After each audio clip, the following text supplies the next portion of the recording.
Obesity के बारे में ये बात आपको कोई नहीं बताएगा। आपको क्या लगता है, जो लोग मोटे होते हैं क्या वो बस ज्यादा खाते हैं?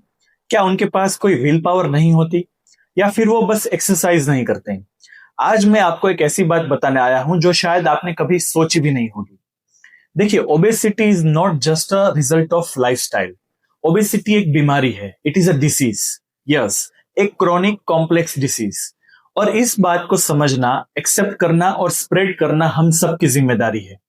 हमारी सोसाइटी में एक परसेप्शन है, जो मोटा है वो अपने एक्शंस की वजह से मोटा है, अगर कंट्रोल करता तो वो मोटा ना होता। ये बात कितनी बार कही जाती है। ये है हाफ ट्रूथ, और हाफ ट्रूथ, अर्ध सत्य, हमेशा डेंजरस होता है। WHO, अमेरिकन मेडिकल एसोसिएशन और दुनिया भर की मेजर हेल्थ बॉडीज ने ओबेसिटी को एक डिसीज माना है, लेकिन पब्लिक हेल्थ और इवन हेल्थ केयर प्रोफेशनल्स तक इस बात को इग्नोर करते हैं।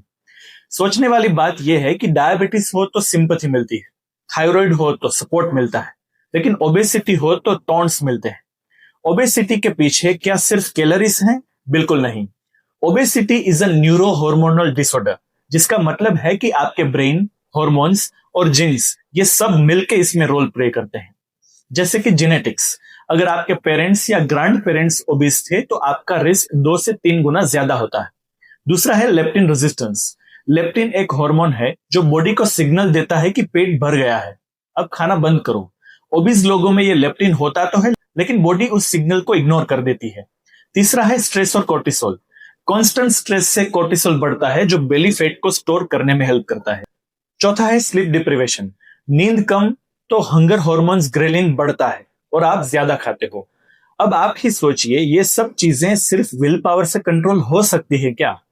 ओबीस होने के बाद बॉडी एक अलग मोड में चली जाती है, जैसे कि बेसल मेटाबॉलिक रेट स्लो हो जाता है। इसका मतलब यह है कि आप अगर कम भी खाओ तो भी फैट बर्न नहीं होता इजीली। और जब आप डाइट स्टार्ट करते हो तो बॉडी को लगता है कि वो स्टारवेशन में चली गई है। रिजल्ट, फैट और ज्यादा स्टोर होने लगता है। ये एक बायोलॉजिकल ट्रैप बन जाता है, और लोग कह देते हैं कि बस ये तो लेजी है।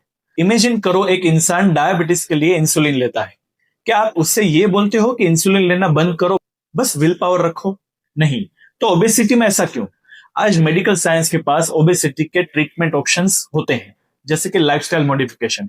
ऑफ कोर्स हेल्दी ईटिंग और एक्सरसाइज हेल्प तो करता है, लेकिन ये स्टार्टिंग पॉइंट है। दूसरा है मेडिकेशंस, जैसे कि GLP-1 एगोनिस्ट, ओजेम्पिक, जो एपेटाइट कंट्रोल करते हैं और वेट लॉस में हेल्प करते हैं। तीसरा है बेरियाट्रिक सर्जरी, जहां नेसेसरी हो ये लाइफ सेविंग हो सकता है। वेट लॉस के साथ साथ डायबिटीज, हाइपरटेंशन, PCOS, ये सब इंप्रूव हो जाते हैं। इन सब के लिए एक जजमेंट फ्री सपोर्ट सिस्टम जरूरी है। ओबेसिटी सिर्फ फिजिकल नहीं, मेंटल टोल भी ले लेती है। Low self esteem, social isolation, depression, ये सब कॉमन होता है ओबीज में। अगर आप किसी ओबीज व्यक्ति से पूछोगे तो वो खुद भी खुश नहीं होता अपने वेट से। वो रोज गिल्ट फील करता है, रोज ट्राई करता है, रोज हार जाता है।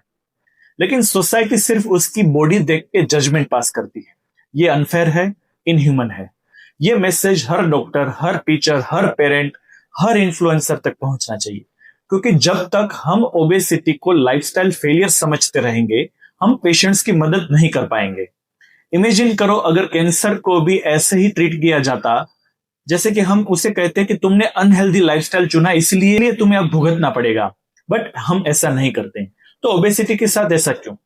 ओबेसिटी को समझने का एक नया दौर आना चाहिए, जहां हम साइंस के बेसिस पे लोगों को गाइड करें, जहां शेम नहीं, सपोर्ट मिले, जहां ब्लेम नहीं, ट्रीटमेंट हो। अगर आप इस वीडियो से एग्री करते हो तो इसे शेयर जरूर करें। कमेंट करो, क्या आपने कभी किसी ओबीज व्यक्ति के साथ अनफेयर बिहेवियर किया था?